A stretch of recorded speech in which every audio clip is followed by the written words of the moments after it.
Commander Xianwu stared at the screen in his bunker beneath the Australian outback. Something was wrong.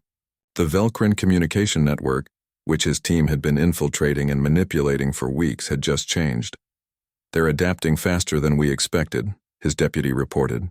"They've started using backup communication systems, old hardened protocols that don't rely on quantum encryption. They're essentially going low-tech to avoid our infiltration." Xianwu nodded slowly.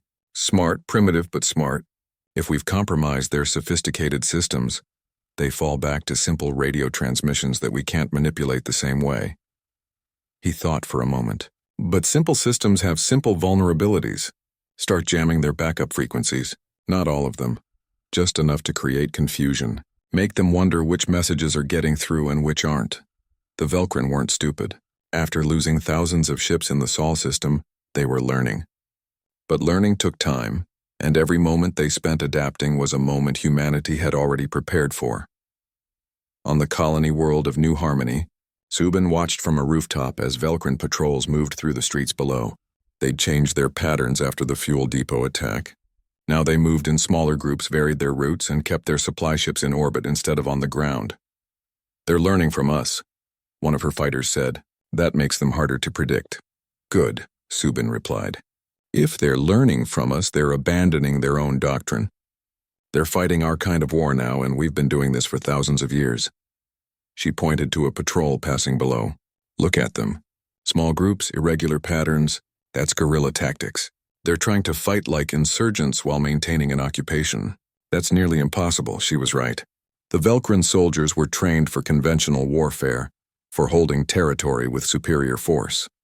But now they were trying to fight an insurgency, while being the insurgents themselves. It created confusion in their ranks and opportunities for the resistance. That night, Subin's group didn't attack Velcrin positions. Instead, they helped civilians evacuate through underground tunnels. 300 people slipped out of the city and into the countryside, reducing the population the Velcrin had to control. It wasn't violent, but it was effective. Every civilian they evacuated was one less person the Velcrin could use as leverage. In space above New Harmony, the situation was escalating. A Velcrin battle group had arrived to reinforce the occupation. They expected to find a subdued population and secure landing zones. Instead, they found chaos. Captain Mina commanded a small human task force of 20 ships against a Velcrin force of 200. By traditional military thinking, it was suicide. But Mina didn't think traditionally. "We're not trying to destroy them," she told her fleet. "We're trying to make them waste resources. Hit them, make them chase us, lead them away from the planet. Every ship they send after us is a ship not supporting the occupation." Her task force struck like a swarm of insects, each ship firing and retreating independently. The Velcrin formed up to counterattack, but there was no main target to hit. By the time they organized a response to one attack, 3 more had come from different directions. After 6 hours of this, the Velcrin commander made a choice. He could keep chasing these annoying human ships, or he could focus on the occupation. He chose the occupation.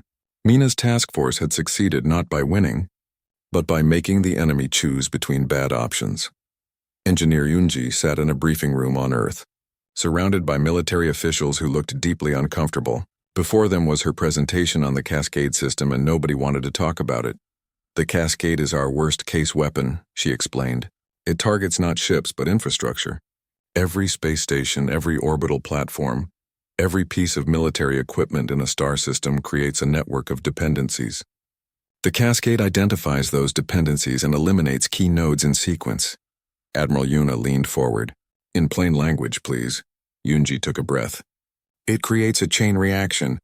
We destroy one station, which causes debris that damages another, which disrupts operations at a third, which makes a fourth vulnerable. Within hours, an entire star system's infrastructure collapses, not because we destroyed everything, but because we destroyed the right things in the right order." "That's horrifying," someone muttered. "Yes," Unji agreed. "That's why we never wanted to build it." But the Velcrin aren't backing down. They're not asking for peace. They're escalating. She pulled up intelligence reports. They're calling in reinforcements from their core territories. They're planning to hit our colonies with overwhelming force. If we don't stop them decisively, they'll grind us down through sheer numbers. The decision to use the Cascade system wasn't made lightly. It took 3 days of debate, ethical reviews, and strategic analysis. In the end, Admiral Una made the call. Target 3 Velcrin military outposts, she ordered. Not their core worlds. Not civilian centers. Pure military targets that supply their fleets. Give them one warning. If they continue the war after that, we activate the cascade. The warning was delivered. The Velcrin response was defiant.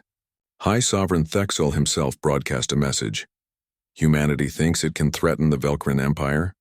We have endured for 3,000 years. You are children playing at war. Yunji activated the cascade system remotely from her facility on Earth. She watched the tactical displays with a sick feeling in her stomach. In 3 separate Velcrin systems, the sequence began. The first target was a munitions depot orbiting a gas giant. The cascade didn't destroy it directly. Instead, it damaged the station's stabilization systems, causing it to slowly descend into the planet's gravity well. As it fell, the station broke apart, creating a debris field that swept through the orbits of 6 other military platforms. Those platforms, damaged but not destroyed, began evacuation procedures. But the evacuation ships created traffic congestion, which made them vulnerable to the spreading debris. More collisions, more damage, more chaos. Within 8 hours, the entire star system's military infrastructure was non-functional, not destroyed by overwhelming force, but dismantled through a cascade of failures. The same scene played out in 2 other systems. The message to the Velcrin was clear. Humanity could destroy their military capability without firing a shot at their ships or troops. They could make entire systems useless through nothing but understanding how interconnected systems fail. General Krethnor received the reports and felt something he'd never experienced before in his long military career. Fear. Not fear of dying in battle, but fear of an enemy that thought in ways he couldn't predict. An enemy that didn't just fight differently, but understood warfare on a level he'd never encountered. He opened a secure channel to Velcros Prime. High Sovereign, I must speak with you directly. Hours later, after arguing with his own chain of command, Krethnor found himself in a private communication with Thexel. My lord, we need to reconsider our approach. The humans aren't fighting like any species we've encountered. Every time we adapt, they're already 3 steps ahead. They're not just experienced. They're what? Thexel demanded. What are they? They're different, my lord. Most species fight to win battles. Humans fight to win wars. They understand the difference. Private Junho sat in a medical tent on the liberated mining colony, having his arm treated for minor injuries. Around him, wounded soldiers recovered from the battle. What struck him wasn't the human casualties, which were relatively light. It was the Velcrin prisoners. They sat in a separate area, also receiving medical treatment. The human doctors treated them with the same care as their own soldiers. Junho watched a Velcrin warrior, his armor scorched and broken as a human medic carefully bandaged his wounds. Why do you help us? The Velcrin asked. We are your enemy, the medic shrugged. Because you're wounded. That's enough reason. The Velcrin looked confused. But we came to conquer you. We would not show you this mercy. I know, the medic replied. But we're not you. We learned a long time ago that how you fight is as important as whether you win. Later, some of the Velcrin prisoners asked to speak with the human commanders. They didn't want to defect, not exactly, but they wanted to understand. How had humans, a young species, fought the mighty Velcrin Empire to a standstill? The answer they got was simple but profound. Because we've been preparing for this fight since before we reached the stars. Not because we wanted war, but because we knew someday someone would force it upon us. So we studied every war ever fought, learned every lesson ever taught, and prepared for the day when being peaceful wouldn't be enough. That night, High Sovereign Thexel did something unprecedented in Velcrin history. He requested a direct communication with Admiral Una, not to demand surrender but to discuss terms. General Krethnor watched the human fleet with satisfaction. His tactical display showed exactly what he expected to see. 300 human warships scattered across the Sol system in loose formations. They looked disorganized, almost panicked. They're not even forming proper defensive lines, his tactical officer observed. Should we be concerned about a trap? Krethnor laughed, a harsh sound that echoed through the bridge. A trap? Look at them. They're running before we've even fired a shot. This is what happens when a species that has never truly faced war encounters a real military power. The human ships began to retreat.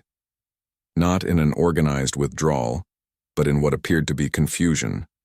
Some fled toward Mars, others toward the asteroid belt, and a few headed for the outer planets. They transmitted distress signals, some in clear text that the Velcrin could easily intercept. Colony ships requesting immediate evacuation support, a communications officer reported. Military channels are chaotic. Multiple commanders are contradicting each other. Perfect, Krethnor said. They're already falling apart. Divide the fleet into 6 groups. Chase them down. Destroy the military vessels first, then we'll deal with the colonies. The Velcrin armada split up. 2,000 ships pursued the forces fleeing toward Mars. Another group of 1,500 headed after the ships near Jupiter. The largest group, 3,000 strong, followed the human vessels retreating into the asteroid belt. Lieutenant Bora's fighter screamed through space at maximum speed. Behind her, 50 Velcrin interceptors gave chase. Her tactical display showed her squadron spreading out, each fighter leading enemy forces deeper into the belt. They're taking the bait, her wingman transmitted, but they're not stupid. They're maintaining formation even while pursuing. They will break formation, Bora replied. She guided her fighter through a gap between 2 massive asteroids, forcing the Velcrin to choose their path. They always do. Predators can't resist scattered prey. She was right. As the human fighters split up to navigate the dense asteroid field, the Velcrin broke formation to pursue individual targets. Their hunter's instinct overrode their military discipline. Each Velcrin pilot wanted to be the one to score a kill. What none of them noticed were the small objects attached to the asteroids, objects that had been silent and invisible for 20 years. Objects that were now receiving a signal from Dr. Hijin's laboratory on Europa. On Luna, Colonel Jinho watched the tactical display with intense focus. The Velcrin fleet was spreading out exactly as predicted. They were aggressive, confident, and falling into patterns that humanity had studied for decades. The problem with winning every war, Jinho muttered to his second-in-command, is that you stop expecting to lose. They've been undefeated for so long that they've forgotten to be careful. Sir, the Mars group is within activation range, his tactical officer reported. Hold, Jinho ordered. Let them get deeper. We need all of them committed before we spring the trap. Aboard the Valiant, Captain Mina monitored 6 different tactical screens at once. Each showed a different part of the Sol system. Each showed Velcrin forces pursuing what they thought was a broken enemy. Admiral, all groups are in position, she reported. Ghost Protocol is ready to activate on your command. Admiral Yuna studied the main display.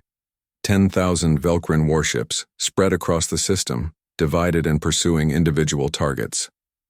It was exactly what General Tajin had predicted 5 years ago when he designed this strategy. Humanity's greatest advantage, Tajin had told her during the planning sessions, is that we learn from history. Every battle ever fought, every victory, every defeat. We studied them all. The Velcrin have experience, but we have knowledge. They know how to fight. We know how war works. Yuna took a slow breath. Dr. Hijin, activate Ghost Protocol. Colonel Jinho, bring all defense installations online. Captain Mina, recall our ships to safe zones. Everyone else prepare for engagement. Activating Ghost Protocol, Yejin's voice came through the comm. May whatever gods are listening forgive us for what we built. In the asteroid belt, Bora was lining up what appeared to be a desperate shot at one of her pursuers when space suddenly came alive. The asteroids around her seemed to ripple as millions of small objects detached from their surfaces. Within seconds, the supposedly empty space was filled with autonomous drones, each one armed and active. The Velcrin interceptor behind her didn't have time to react. 3 drones fired in perfect synchronization, their weapons creating a triangulated kill zone. The interceptor exploded. Around her, 50 more Velcrin ships died in the same instant. Holy stars, her wingman breathed. It's working. It's actually working. Throughout the Sol system, the same scene repeated. Near Mars, 2,000 Velcrin ships suddenly found themselves surrounded by hundreds of thousands of drones. Near Jupiter, Saturn, and Venus, the story was the same. What had appeared to The empty space was actually filled with a coordinated defensive network. General Kreithnor stared at his tactical display in disbelief. Where seconds ago he had seen a retreating enemy, now he saw millions of contacts. His fleet was no longer hunting. It was surrounded. "What is this?" he demanded. "Where did these ships come from?" "They're not ships, sir," his sensor officer replied, his voice shaking. "They're too small. Some kind of autonomous drones, millions of them. They were here all along, just not active. We never saw them." "Impossible. Our sensors would have detected them. Not if they were completely powered down, sir. Not if they were designed to be invisible until activated. Sir, they're moving into attack formations. The drones didn't attack randomly. They moved with purpose, with coordination, forming perfect geometric patterns that maximized their firing solutions while minimizing their exposure. It was a level of precision that no living pilots could achieve, no matter how well trained. "All ships, defensive formation," Kreithnor ordered. "Return fire. Destroy these machines." But defensive formations were useless when the enemy was everywhere. The Velkrin had trained to fight other fleets, other ships with predictable movements and standard tactics. They had never faced an opponent that could coordinate millions of units simultaneously, that could attack from every angle at once, that didn't fear death because it had never been alive. The battle lasted 17 minutes. When it was over, 3,000 Velkrin warships had been destroyed. The survivors retreated in disorder, trying to regroup near their entry point. Aboard the Valiant, Admiral Yuna allowed herself a small smile. "Phase 1 complete. Casualties?" "Minimal on our side, Admiral," Mina reported. 43 fighters lost, mostly to accidents in the asteroid belt. The drones performed exactly as designed. The Velkrin lost approximately 30% of their fleet. And now they know this isn't going to be easy. Yuna opened a channel to all human forces. "Well done, everyone. But this is just the beginning. They came here expecting to crush primitives. Now they know we're not primitives. They're going to get serious. So we get serious too. Bring in the reserve fleet. It's time to show them that the drones were just our opening move." In the distance, space rippled as hundreds of human warships jumped into the system, not the scattered, panicked vessels from before, but a coordinated battle fleet that had been waiting in nearby space for this exact moment. General Kreithnor saw them arrive and felt something he hadn't experienced in decades of warfare: uncertainty. 20 years earlier, General Tajin stood before a classroom of young officers at the Human Military Academy on Mars. He was already considered old by military standards, his hair completely gray, but his eyes remained sharp and focused. "Today we begin your education in military doctrine," he told the class. "But first let me ask you a question. Why does humanity study war?" A young cadet named Jiho raised his hand. "To win battles, sir?" "Wrong." Tajin walked to the large display screen behind him. "We study war so we never have to fight it. But if someone forces us to fight, we study war so we can end it quickly and completely." He activated the screen, showing images from throughout human history: ancient battles, medieval sieges, modern conflicts. Every species in the galaxy has experience with war. The Velkrin have 3,000 years of conquest, but experience and understanding are not the same thing. He pulled up a tactical diagram. The Velkrin fight the same way they have for millennia. Formation warfare, superior numbers, overwhelming force. It works because most species fight the same way. They meet force with force. They accept the rules of engagement that their enemy sets. Tajin smiled slightly. "We don't do that." Another cadet spoke up. "Sir, if the Velkrin have been winning for 3,000 years, how can we say their tactics are wrong?" "I didn't say they were wrong," Tajin replied. "I said they were predictable. Let me show you something." He pulled up records from Earth's history. Humans have been fighting wars for tens of thousands of years. We've tried every possible way to kill each other. Formations, guerrilla tactics, siege warfare, total war, limited war, asymmetric warfare, psychological operations. We've done it all. We've won battles while outnumbered. We've lost battles with superior forces. We've learned from every victory and every defeat. He zoomed in on specific examples. The Mongols conquered most of the known world using mobility and psychological warfare. The Vietnamese defeated a superior technological power through patience and guerrilla tactics. Small nations have repelled invasions by making the cost too high. We've studied every conflict, every strategy, every tactic that ever worked or failed. Jiho, who would later serve on the Valiant, leaned forward in his seat. So we don't fight like them.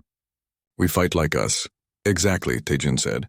The Velkrin will bring their formations, their overwhelming force, their standard tactics. And we will bring 5,000 years of accumulated human warfare doctrine. We will be unpredictable. We will adapt. We will use whatever works, not what's honorable or traditional.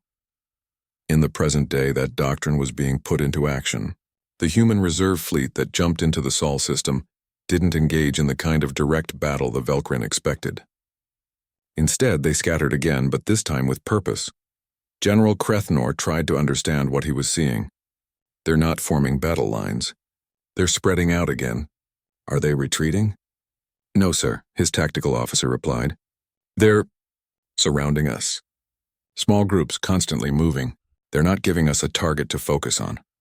One human ship would appear, fire a volley of missiles, then disappear before the Velkrin could respond. Another would strike from a different angle.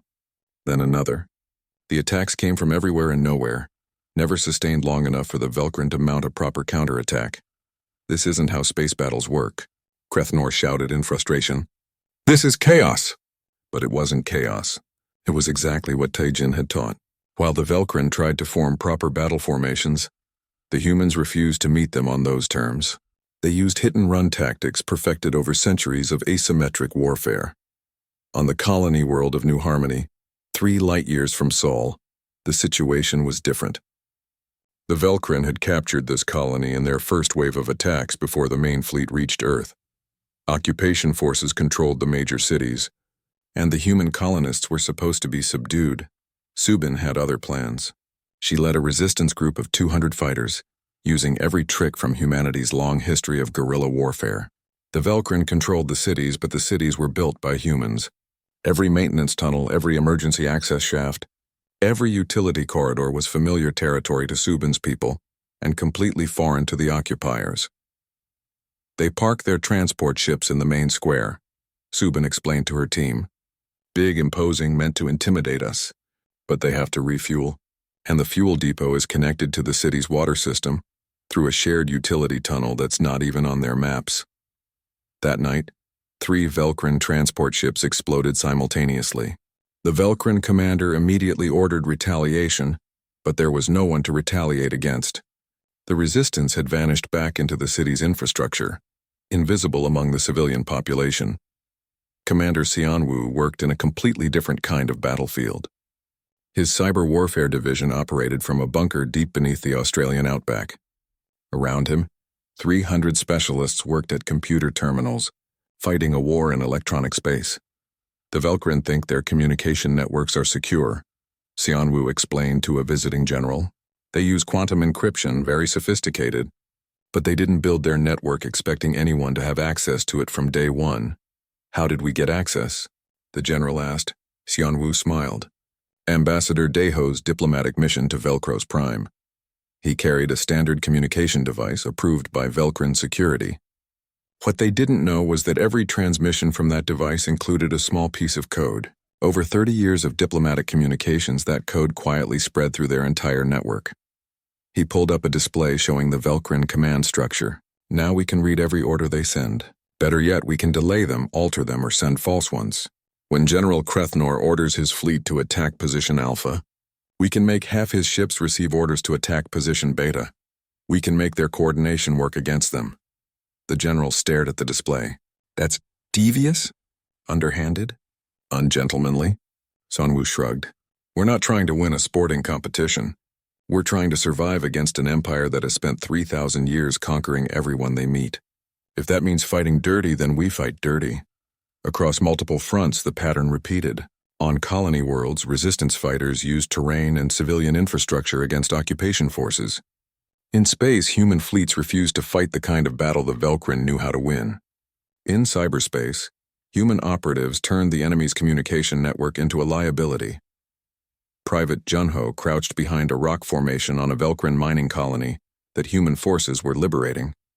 His squad had been ordered to take the main facility. But instead of a direct assault, they'd spent 3 days studying the Velcrin routines. They change shifts every 8 hours, Junho reported.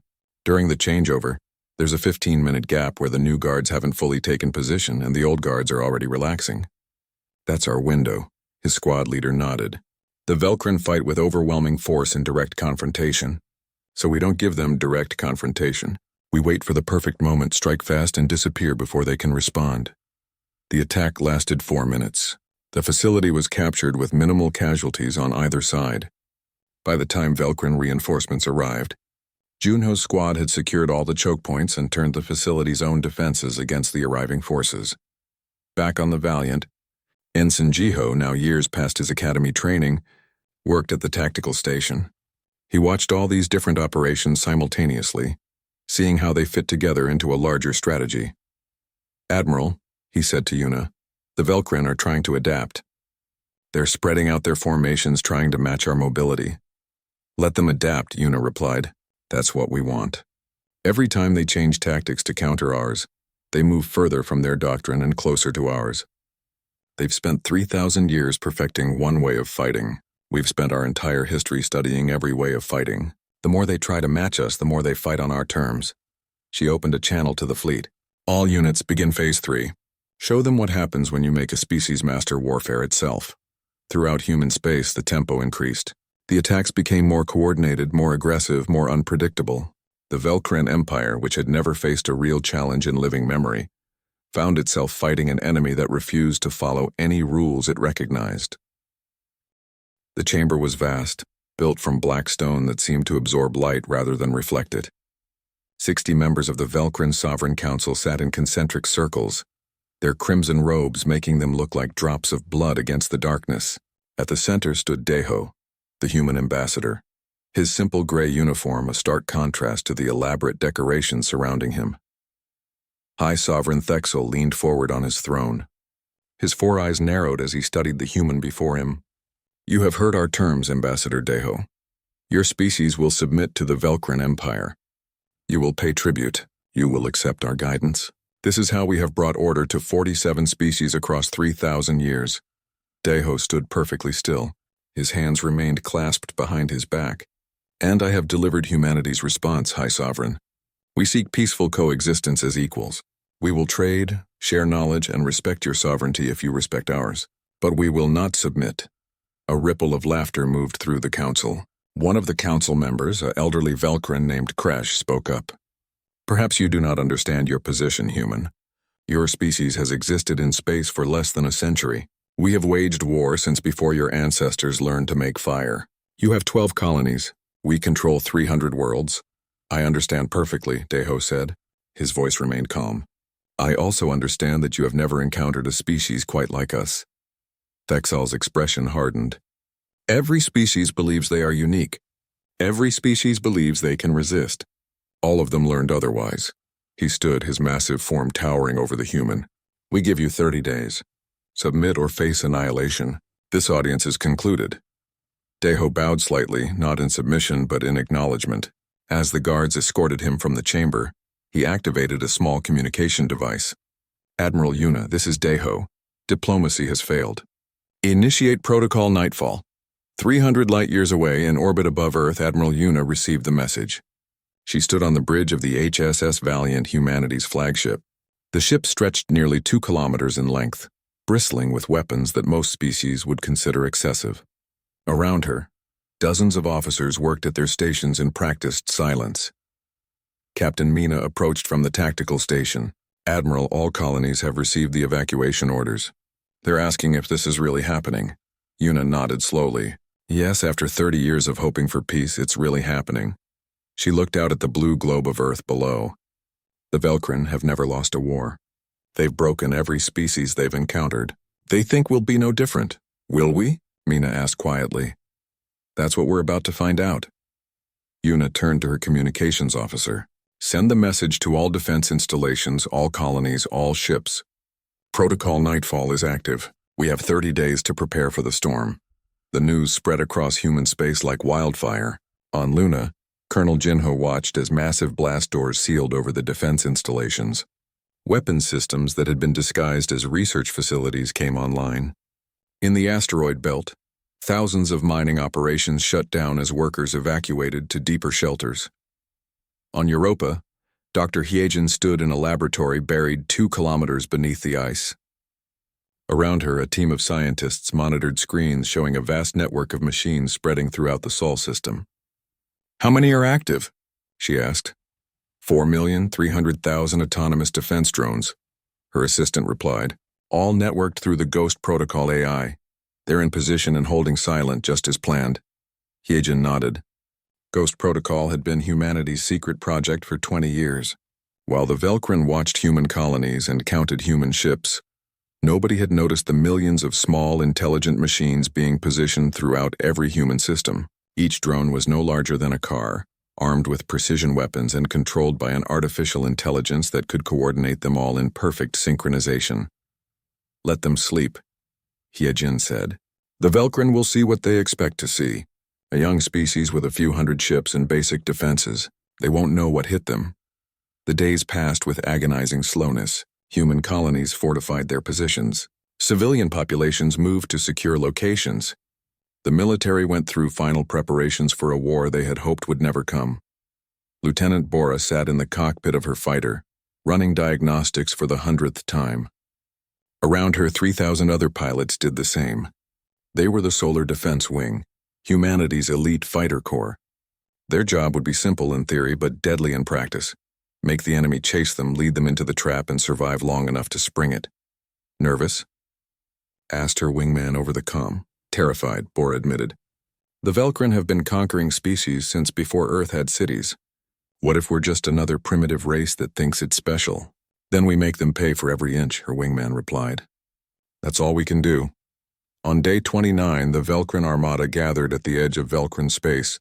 10,000 warships, each one a veteran of dozens of campaigns. General Krethnor commanded the fleet from his flagship. He looked at the tactical display showing the human systems and smiled. "They will break quickly," he told his officers. "Humans are individualists. They lack the unity of purpose that makes an empire strong. We will crush their fleet, bombard their colonies, and by this time next month they will beg to serve us." On day 30, the deadline expired. The Velkrin Armada jumped into the Sol system in a display meant to inspire terror. 10,000 ships appeared simultaneously, blocking out the stars with their mass. Admiral Yuna stood on the bridge of the Valiant and watched them arrive. Around her, the bridge crew worked in tense silence. She opened a channel that broadcast on all frequencies, military and civilian, human and Velkrin. "This is Admiral Yuna of the Human Defense Forces. For 30 days we have waited, hoping you would reconsider. You have chosen war. Very well." She paused, letting the weight of her next words settle. "The last message from Human Command is this. Since you wanted war, let us show you how it's done." The transmission ended. For a moment, nothing happened. Then Admiral Yuna gave a single command. "Execute Nightfall. Show them what happens when you force a species that studied war to master it." The trap was set. The enemy had arrived, and humanity was about to teach the Velkrin Empire a lesson 3,000 years in the making. Dr. Isol moved through the field hospital with practiced efficiency, her hands steady despite exhaustion. She'd been working for 18 hours straight, treating wounded from both sides of the conflict. The tent was divided into 2 sections, human casualties on the left, Velkrin on the right. But to Isol there was no left or right. There were only patients who needed help. A young human soldier, barely 20 years old, lay on a bed with burns across his chest. Isol treated him carefully, administering pain medication and applying regenerative bandages. 3 beds down, a Velkrin warrior with similar injuries received the same treatment. "Doctor," one of her assistants said quietly, "some of the human soldiers are complaining. They say we shouldn't waste medical supplies on the enemy." Isol didn't look up from her work. "Then those soldiers don't understand what we're fighting for. We're not fighting to become like the Velkrin. We're fighting so we don't have to be." She finished with the Velkrin patient and moved to the next bed. "Besides, every Velkrin soldier we save is one more witness to how humans actually behave. That's worth more than any propaganda." In another part of the medical facility, Chaplain Minho sat with soldiers who weren't physically wounded but carried deeper injuries. Lieutenant Bora was among them, staring at nothing in particular. "I killed 16 pilots today," she said quietly. "I watched their ships explode.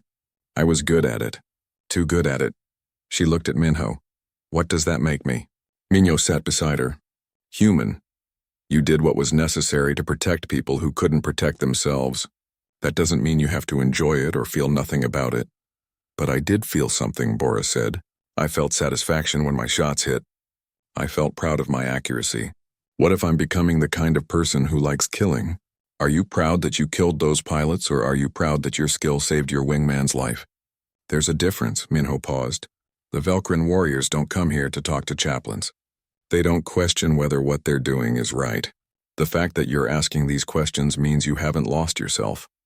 Similar conversations happened throughout human forces. Soldiers who struggled with what they'd done. Civilians who'd lost family members. Resistance fighters who wondered if their tactics had gone too far. The war was taking a psychological toll that no amount of tactical brilliance could prevent. Captain Mina walked through the memorial hall on the Valiant, a corridor lined with display screens showing the names and faces of the fallen. 243 human soldiers had died so far in the conflict. She knew many of them personally. Private Hyunwoo, who'd wanted to be a teacher after his service. Lieutenant Ara, who'd planned to open a restaurant on Mars. Commander Seok, who'd been 3 months from retirement. Each name represented a life cut short, dreams that would never be fulfilled. Sometimes I wonder if we're doing the right thing, Mina said to Ensign Jiho, who'd joined her. We're winning. Our tactics are working. But at what cost? Jiho looked at the names. My instructor at the academy, General Taijin, once told us that the measure of a civilization isn't its weapons or tactics. It's what it does when it has the power to destroy its enemies. Do we destroy them completely, or do we show them a better way? On Earth, in a small apartment in Seoul, Daeho's family gathered around a screen showing news from the front. His wife Jiwon held their daughter Nari, who was too young to really understand what was happening. His son Minjae, 15 years old, watched with intense focus. Dad's message started all this, Minjae said. The one about showing them how war is done. Everyone thinks it was so cool, so tough. Jiwon shook her head. Your father didn't think it was cool. I spoke with him before he delivered that message. He was sick with worry. He knew what it meant, what would follow. Then why did he say it? Because sometimes you have to stand up to bullies, even when you know it will cost you. Your father spent 30 years trying for peace. When that failed, he had to be strong. But being strong doesn't mean enjoying violence. It means doing what's necessary while never forgetting the price. Historian Nari, different from Daeho's daughter but sharing the same name, traveled between battle sites and medical facilities, documenting everything. She interviewed soldiers, civilians, even Velcrin prisoners. Her mission was to ensure that future generations understood not just what happened, but what it felt like, what it cost. She spoke with General Taijin, now recalled from retirement to serve as strategic advisor. He sat in his office looking older than his years. Do you regret creating this doctrine? Nari asked.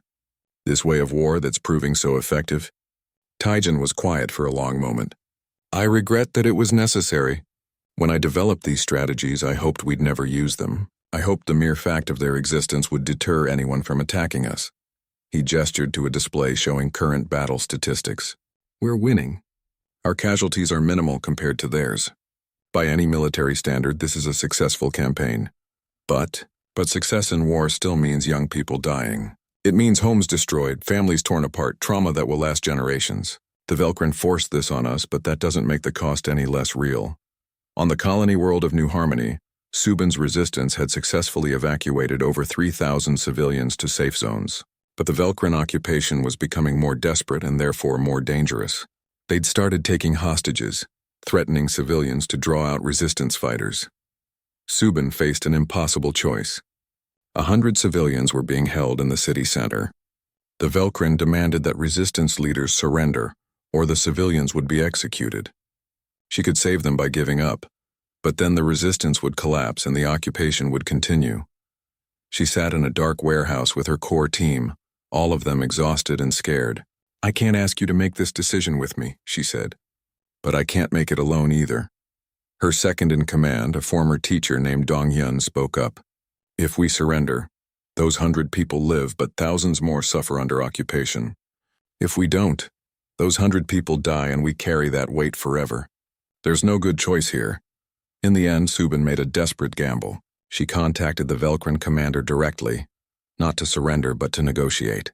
You're holding civilians hostage because you're losing control. You need us to be the monsters so your soldiers have something to hate. But we're not monsters. We're people fighting for our homes. She made him an offer.